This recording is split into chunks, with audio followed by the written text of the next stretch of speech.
Not long ago, Rwanda was associated with headlines soaked in pain, a country whose name starred images of war-torn streets and unspeakable horror. In 1994, the world watched in shock as over a million people were brutally murdered in a genocide that unfolded in just 100 days. But what the world often missed and continues to overlook is what came after. What emerged from the ruins wasn't just survival, it was a transformation. Today, it's becoming one of Africa's safest, cleanest, and most visionary nations. This is not a rebrand, it's a rebirth. Rwanda is writing its story, not with slogans or PR spin, but with action. A place where communities once torn apart have chosen unity over revenge, progress over pain. The shadow of the genocide hasn't disappeared, but it no longer defines the country. And beyond its resilience lies something equally compelling: beauty. Rwanda is a land of breathtaking landscapes, endangered wildlife, vibrant culture, and one of the most impressive urban rebirths in the global south. It's a destination that's both humbling and exhilarating, where the past lingers softly and the future glows bright. This is the Rwanda that world deserves to know, not the one reduced to history books and documentaries, but the one alive right now, thriving, innovating, and inviting travelers to witness one of the greatest national comebacks in the modern times. Rwanda's geography is more than a backdrop. It's a character in its story, known as the land of the thousand hills. The country is a living canvas of undulating green, where misty peaks rise and fall like the rhythm of breath. As your car weaves along its winding roads, you realize Rwanda was built to be discovered slowly.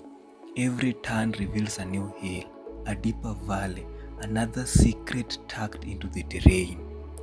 The country's natural beauty is both intimate and expansive.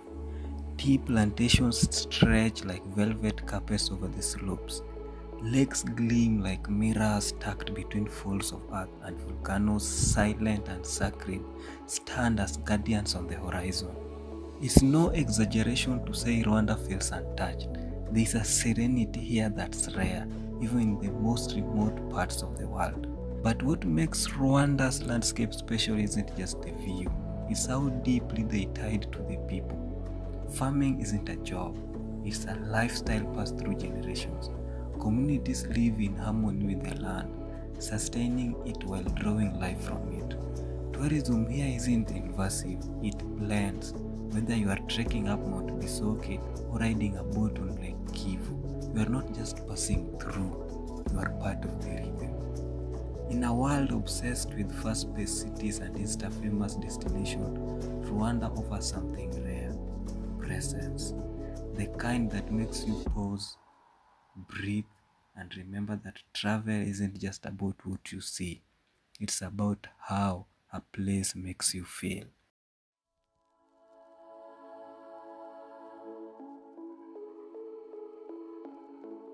When people first arrive in Kigali, they're often struck by a strange sense of belief, not because of what they see, but because of what they don't.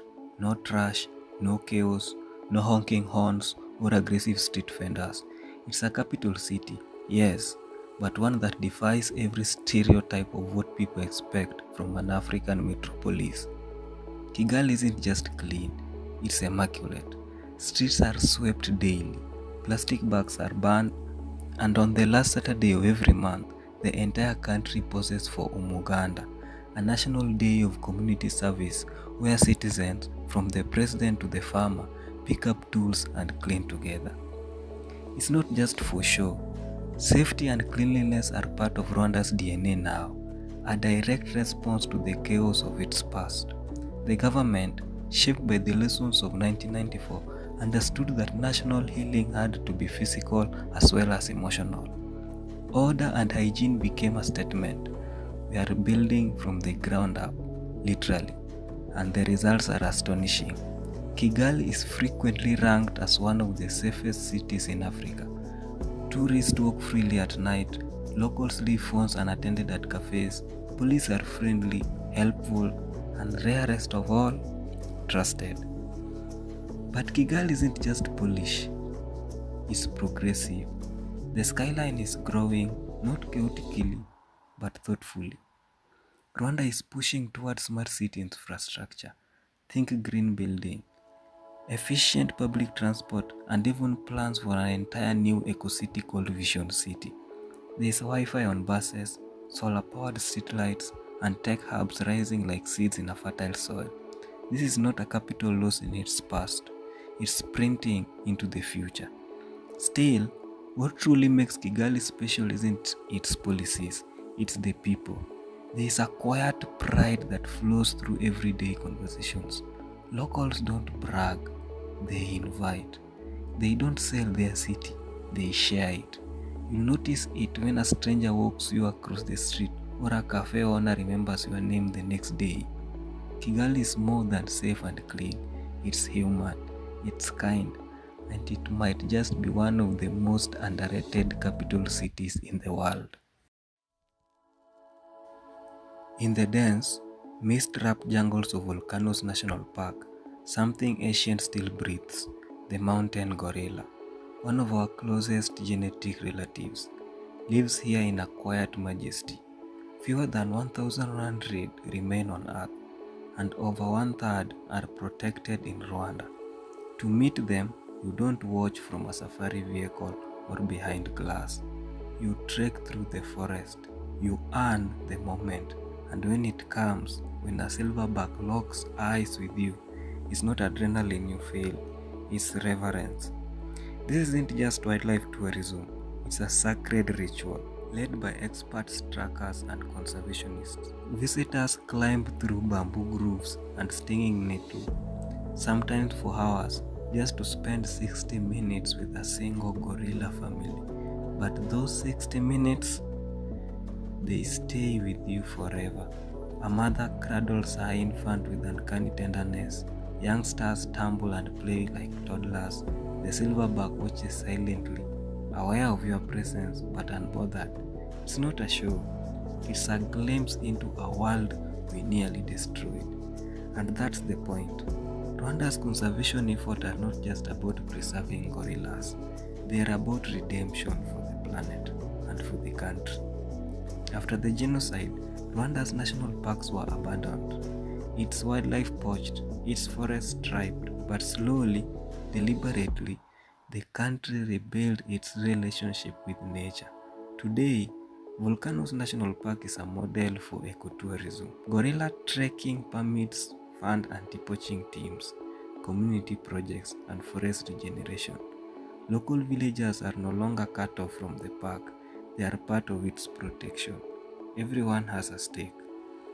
It's easy to talk about gorillas like they are a bucket list item, but in Rwanda, there's something more. They symbolize peace, presence, and the delicate balance between humanity and the wild.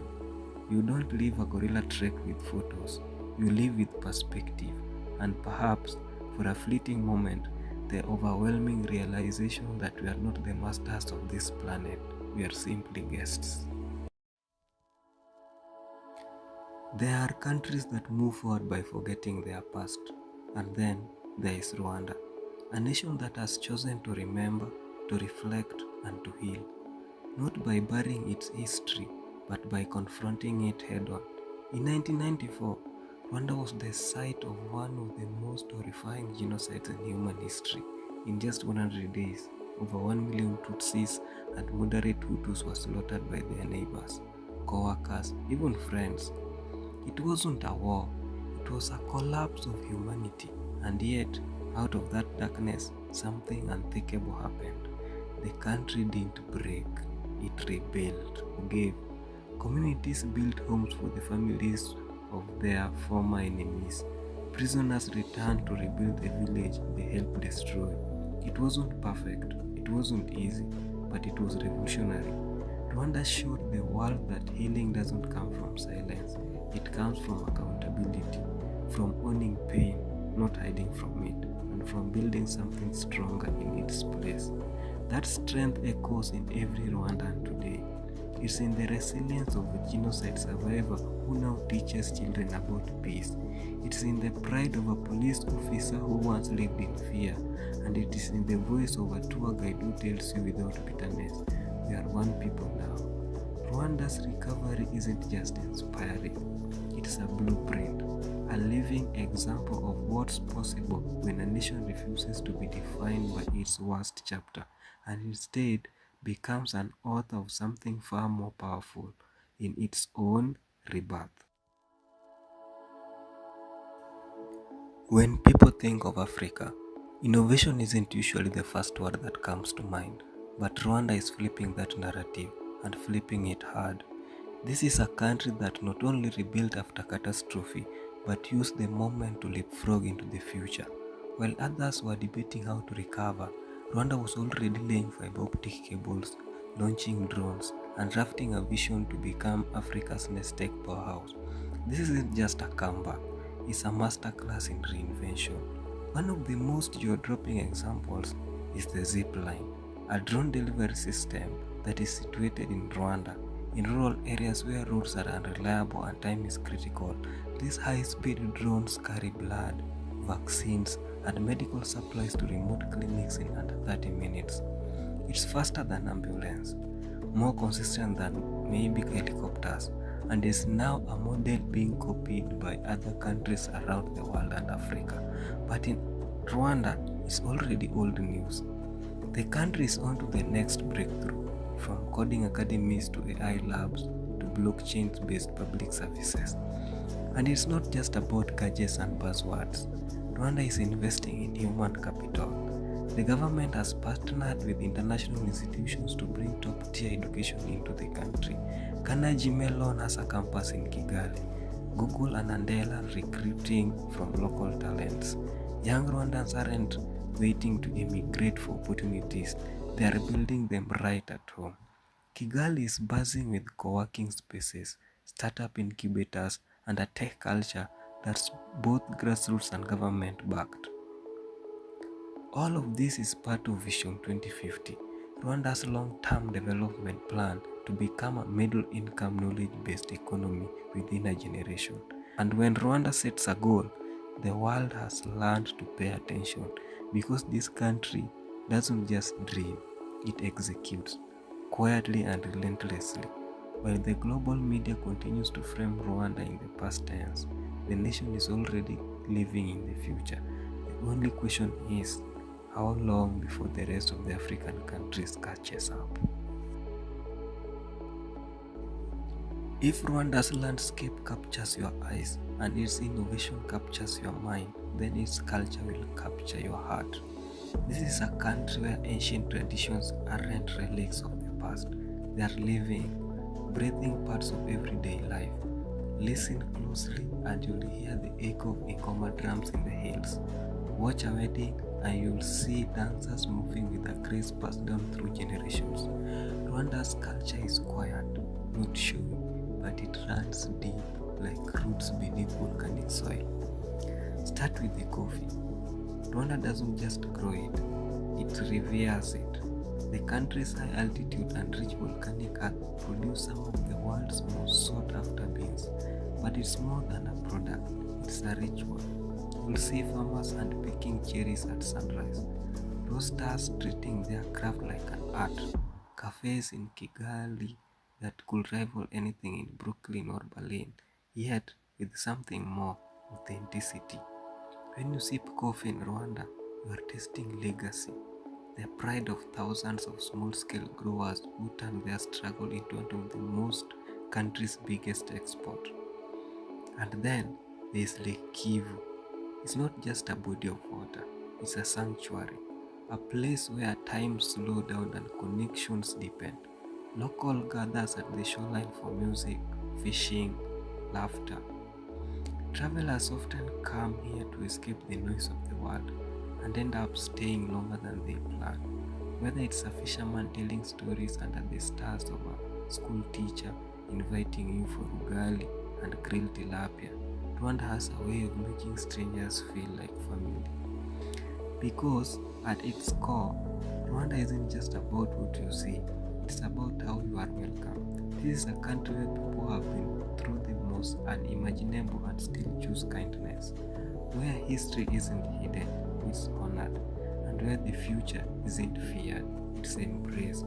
Travel here isn't just tourism, it's a connection, it's healing, it's perspective. Rwanda isn't just a place you visit, it's a place that stays with you. This isn't just a destination, it's a comeback story, a living example of how far a nation can rise when it refuses to be defined by its darkest days. So if you are still asking why visit Rwanda, maybe the real question is, why haven't you?